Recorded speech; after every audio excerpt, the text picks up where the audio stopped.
हमने देखा कि जब भी किसी देश का डोमेस्टिक करेंसी का एक्सचेंज रेट ज़्यादा अप डाउन होने लगता है, अनस्टेबल होने लगता है, तब उस देश का सेंट्रल बैंक हस्तक्षेप करता है। तो इंटरनेशनली उसको डर्टी फ्लोट कहा जाता है। लेकिन आरबीआई कहता है कि हम उसको डर्टी फ्लोट ना कह के मैनेज्ड फ्लोट सिस्टम कहेंगे। जब अपना इंडियन रूपी है जो जिसका एक्सचेंज रेट कुछ ज़्यादा ही इंटरनेशनल मार्केट में अप डाउन करने लगता है तो आरबीआई इंटरवीन करता है। आपने पिछले वीडियो के माध्यम से भी वो देख चुका है कि बिजनेसमैन पॉइंट ऑफ व्यू से कि किस तरह से जब रुपया स्ट्रांग होता है तो एक्सपोर्ट महंगा हो जाता है ना। वहाँ के लोग, अमेरिका के लोग है जो डिफेंडर कार कम खरीदने में रुचि दिखा रहे थे, मतलब कि रुपया स्ट्रांग हो रहा है तो लोग उसी कार के लिए ज़्यादा डॉलर पेमेंट कर रहे हैं, इसके लिए वहाँ डिमांड में कमी आ रही थी। तो बिजनेसमैन भागते भागते पहुँचते हैं आरबीआई के पास, कहते हैं कि ये कुछ करो। तो आरबीआई, हालांकि कई माने में है जो आरबीआई इंटरवीन करती है, लेकिन अगर वो देखती है कि जितने भी हार्ड करेंसी माने जिन जिन देश के साथ उनको ट्रेड होता है उन सब के परिप्रेक्ष्य में देखेगा आरबीआई, तब जाके इंटरवीन करेगा। जिसमें से एक केस ये भी है जिसको हम चर्चा कर रहे हैं। तो आरबीआई क्या काम करेगा कि इंटरवीन करेगा, जिसको आरबीआई कहता है मैनेज्ड फ्लोट सिस्टम कहते हैं, है ना। मतलब कि मैनेज किया जाता है, उसको वैल्यू को स्टेबल बनाया जाता है। इंटरनेशनली मार्केट में जब उसका वैल्यू ज़्यादा ही अप डाउन होते रहता है तो उसको है जो स्टेबल बनाया जाता है, सेंट्रल बैंक उसको स्टेबल बनाता है। चूँकि क्या काम होता है कि आरबीआई इसके लिए मैनेज्ड फ्लोट सिस्टम अप्लाई करता है। तो हम जान चुके हैं कि जब डॉलर का सप्लाई बढ़ जाता है, जब डॉलर का सप्लाई बढ़ जाता है तो हमने देखा कि वहाँ पे एक्सचेंज रेट इफेक्टिव हो रहा था, है ना। एक्सचेंज रेट जब सप्लाई बढ़ रहा है तो एक्सचेंज रेट घट रहा है जब, है ना। वो तो हम देख ही चुके हैं पिछले वीडियो के माध्यम से। अब है कि अब हमारे देश में तो जानते हैं कि डॉलर बहुत सारे माध्यम से बढ़ जाता है, जैसे एफडीआई के माध्यम से, एफपीआई के माध्यम से, रेमिटेंस के माध्यम से, बहुत सारे फैक्टर्स हैं। तो क्या काम होता है कि आरबीआई क्या काम करता है कि आर्टिफिशियल डिमांड क्रिएट कर देता है मार्केट में, वो अपने मार्केट में। जैसे आरबीआई क्या काम करेगा कि इंडियन मार्केट में आर्टिफिशियल डिमांड क्रिएट कर देगा, मतलब कि वह डॉलर खरीदना शुरू कर देगा। आरबीआई आरबीआई डॉलर खरीदना शुरू कर देगा।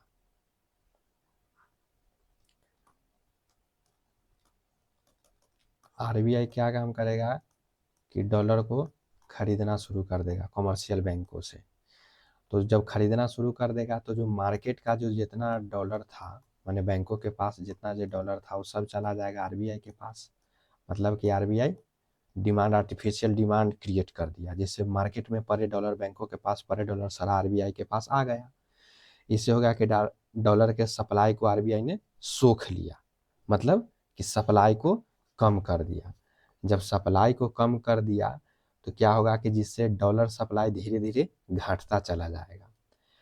जैसे ही धीरे धीरे घटता चला जाएगा तो अब क्या काम होगा कि रुपया का वैल्यू बढ़ता चला जाएगा, है ना, बढ़ता चला जाएगा। एक्सचेंज रेट बढ़ता चला जाएगा, मतलब कि आपके नज़रों में रुपया का वैल्यू बढ़ता चला जाएगा, मतलब कि 45 से 50 हो जाएगा, 50 से 55 हो जाएगा, 55 से 60 हो जाएगा, मतलब कि इस तरह से वह बढ़ते चला गया इंडियन रुपया का वैल्यू डॉलर के मुकाबले में, है ना। मतलब आपका रुपया वीक होते चला गया। तो इससे हो गया कि वीक होते चला जाएगा तो एक्सपोर्ट सस्ता हो जाएगा। तो एक्सपोर्ट सस्ता हो जाएगा मतलब कि अब आपको वही डिफेंडर कार अमेरिका वाले खरीदने के लिए जब $14.28 देना पड़ेगा, जबकि बढ़ जाने के कारण क्या हुआ था कि $22.22 देना पड़ रहा था, आपने पिछले वीडियो में देख चुके हैं। तो अब है कि वहाँ अब सस्ता हो गया तो अमेरिका के लोग हैं जो डिफेंडर कार ऑर्डर करना शुरू कर देंगे। और वहाँ के मार्केट में डिमांड बढ़ जाएगा। डिमांड बढ़ जाएगा तो उससे होगा कि एक्सपोर्टमैन का एक्सपोर्ट बढ़ जाएगा और एक्सपोर्टमैन हो जाएगा हैप्पी। तो इस तरह से आरबीआई है जो मैनेज करता है। और इसका कई वे हैं जिसमें से एक वे ये भी है। और जैसे कि आप एक और वे है कि आरबीआई ने बैंकों से डॉलर है जे अगर ज़्यादा खरीदने लगा, है ना, तो ज़्यादा खरीदते गया मतलब कि वह मार्केट का डॉलर है जो सोखते गया मतलब इंडियन मार्केट में बैंकों के पास जो भी डॉलर एक्स्ट्रा डॉलर था सब सोख लिया। और सोखा तो भाई डोमेस्टिक करेंसी ना उसके बदले में दिया था, तो इंडियन मार्केट में डोमेस्टिक करेंसी बहुत बढ़ गया, बहुत बढ़ गया, बहुत बढ़ गया। मतलब कि भारतीय बाजार में हुआ कि लिक्विडिटी माने तरलता बढ़ गया, जिससे क्या काम हुआ कि महंगाई उत्पन्न हो जाएगा। महंगाई उत्पन्न होना जाएगा मतलब कि आपका गुड्स एंड सर्विस का सप्लाई है जो फिक्स है और आपका रुपया है जो बढ़ते जा रहा है, मतलब आपके पास रुपया खूब है तो आप ज़्यादा खरीदने की कोशिश करेंगे, है ना। तो उससे होगा कि कोई भी चीज़ का दाम बढ़ जाएगा मतलब कि महंगाई बढ़ जाएगा, है ना।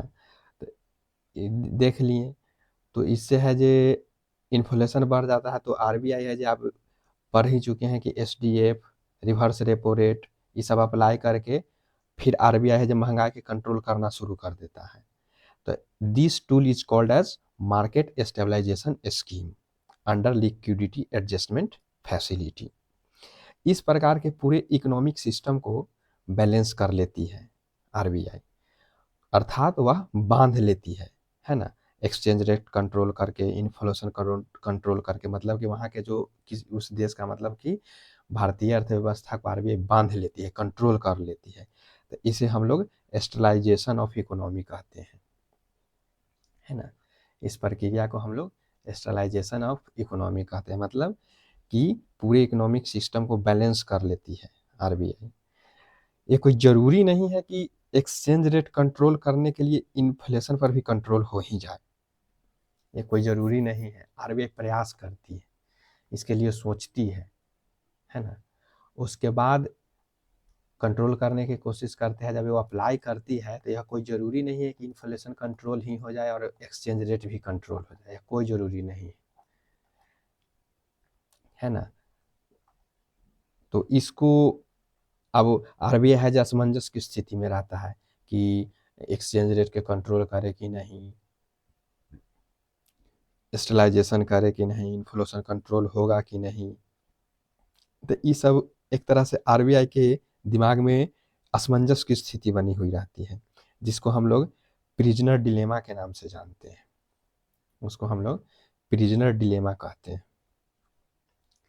तो इस तरह से हम देख लिए कि एक्सचेंज रेट किस तरह से बिजनेसमैन पॉइंट ऑफ व्यू से भी देख लिए, कि इस तरह से डोमेस्टिक करेंसी के एक्सपोर्ट इंपोर्ट को बढ़ावा देता है वो भी देख लिए, डर्टी फ्लोटिंग मैनेजमेंट किसको कहते हैं वो भी देख लिए, इकोनॉमिक स्टेबलाइजेशन किसको कहते हैं वो भी देख लिए, प्रिजनर डिलेमा किसको कहते हैं वो भी देख लिए, है ना।